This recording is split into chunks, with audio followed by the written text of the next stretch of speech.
Hey guys, hope you doing good. Welcome back BTC Kota. Previously video में हमने discuss किया था जर्मनी का यूनिफिकेशन। इस वीडियो हम डिस्कस करेंगे इटली का यूनिफिकेशन। उससे पहले अगर आप चैनल पर नए हैं तो सब्सक्राइब कर दो चैनल को, और अगर वीडियो अच्छी लगे तो वीडियो को लाइक करना, फ्रेंड्स के साथ शेयर करना। हमने देखा कि जर्मनी का यूनिफिकेशन कैसे हुआ था, मोनार्क ने किया था, ठीक है। जबकि उससे पहले क्या होता आ रहा था हर जगह पे यूरोप की कंट्रीज के अंदर कि सिटीजन क्राउड खुद यूनिफिकेशन के लिए लड़ता था।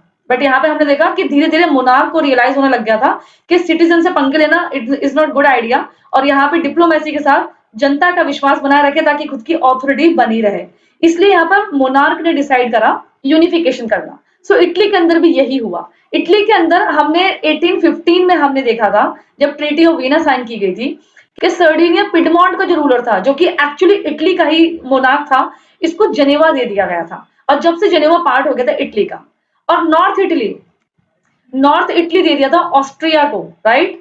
एंड जो ये सदर्न इटली वाला पार्ट था ये बर्बन डायनेस्टी का था। फ्रांस की बर्बन डायनेस्टी नहीं, स्पेन की बर्बन डायनेस्टी। हालांकि बर्बन डायनेस्टी दोनों ही लाइक फैमिली है, पूरी एक ही डायनेस्टी है, बट ये स्पेन में जो बर्बन डायनेस्टी रूल कर रही थी उसको दिया था ये सदर्न इटली वाला पार्ट, राइट। अब बीच में मिड सेंट्रल इटली की बात करें तो ये पोप रूलर के थ्रू कंट्रोल किया जाता था। पोप रूलर से मेरा मतलब है कि क्रिश्चियनिटी के अंदर जो हाईएस्ट पोस्ट होती है चर्च के ऑथोरिटी की, उनको हम पोप बोलते हैं।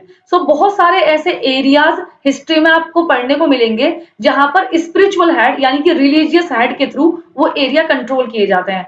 फॉर एग्जाम्पल ऑटोमन एम्पायर के अंदर भी कैलिफेट रूल करते हैं। ऐसे बहुत सारी इस्लामिक कंट्री हैं जहाँ पे रिलीजियस हेड रूल करते हैं।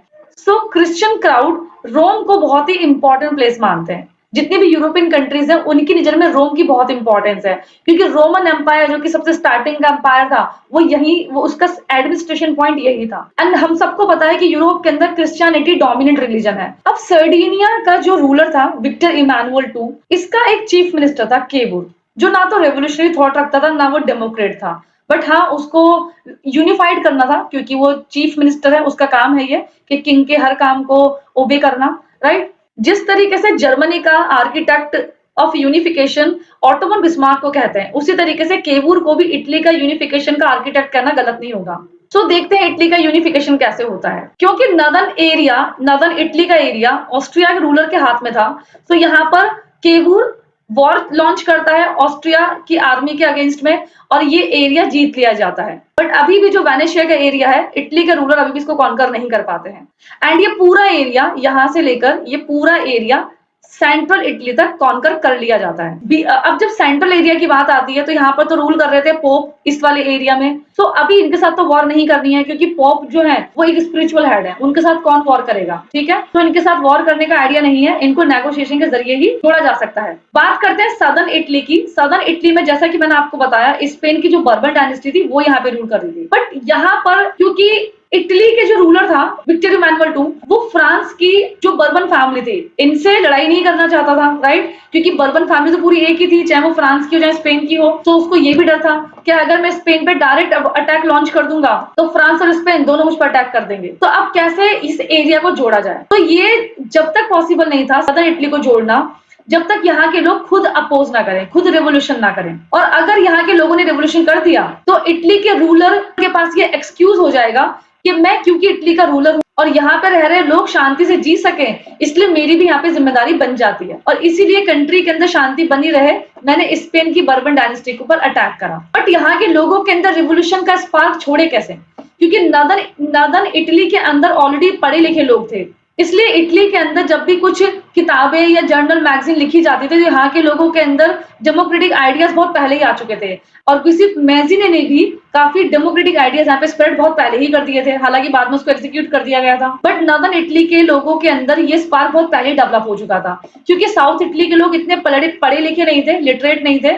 यहाँ पर अभी भी वो स्पार्क होना बाकी था जो कि केवुर नहीं कर पा रहे थे। अब केवुर को और विक्टर इमानुअल को ऐसा पर्सन चाहिए था जो कि इन्हीं के बैकग्राउंड से बिलोंग करता हो, ताकि उस पर्सन के बैकग्राउंड का सहारा लेकर यहाँ के लोगों को कॉन्फिडेंट में लिया जा सके। और ये पर्सन था ग्यूसेप गैरिबाल्डी। ग्यूसेप गैरिबाल्डी एक ऐसा रेवोल्यूशनरी था जो कि बहुत ही पुअर बैकग्राउंड से बिलोंग करता था और बहुत ही फेमस रेवोल्यूशनरी रह चुका था वो।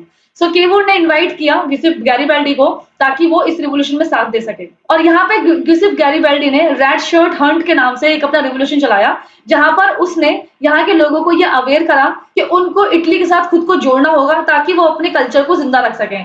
अदरवाइज अगर स्पेन की बर्बन डायनेस्टी इसी तरीके से रूल करती रही तो एक दिन ऐसा आएगा जहां पे उनका कल्चर पूरी तरीके से खत्म हो जाएगा। और फिर क्या था, साउथ इटली के जो भी इलिटरेट लोग थे, फार्मर पीजेंट लोग थे, उन्होंने इस रिवोल्ट में गैरिबल्डी का साथ दिया और सदर्न इटली भी इस तरीके से यूनिफाइड हो गया।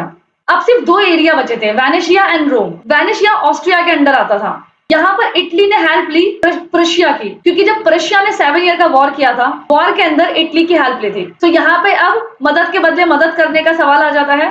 अब सिर्फ 2 ही एरिया ऐसे थे, वेनेशिया एंड रोम, जिनको इटली के साथ जुड़ना बाकी था। वेनेशिया को पाने के लिए इटली हेल्प लेता है प्रशिया की।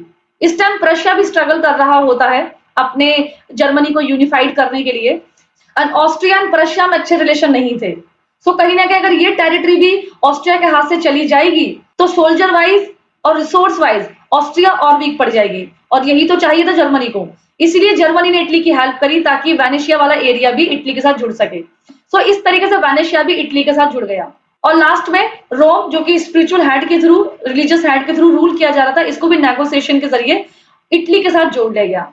तो ये था इटली का यूनिफिकेशन। होप आपको क्लियर हो गया होगा। हालांकि विक्टर इमैनुअल ने 1861 में ही अपना आपको इटली का रूलर प्रोक्लेम कर लिया था, बट रोम और वेनेशिया क्योंकि बाद में जुड़े, सो पूरी तरीके से अगर यूनिफिकेशन की बात करें सो 1870 तक इटली का यूनिफिकेशन हुआ था। होप आपको इटली का यूनिफिकेशन क्लियर हो गया होगा। आप यहाँ पे देखेंगे गिउसेप गैरिबल्डी को, जो कि इटली के नाम का बूट पहना रहे हैं विक्टर इमैनुअल II को। ये इमेज ये डिपिक्ट करती है कि क्योंकि गैरिबल्डी का बहुत बड़ा कंट्रीब्यूशन रहा है, विक्टर इमैनुअल ने इतना एफर्ट नहीं दिया जितना गैरिबल्डी ने दिया था। एंड इटली का मैप अगर आप देखो तो ये बूट जैसा दिखता है, राइट।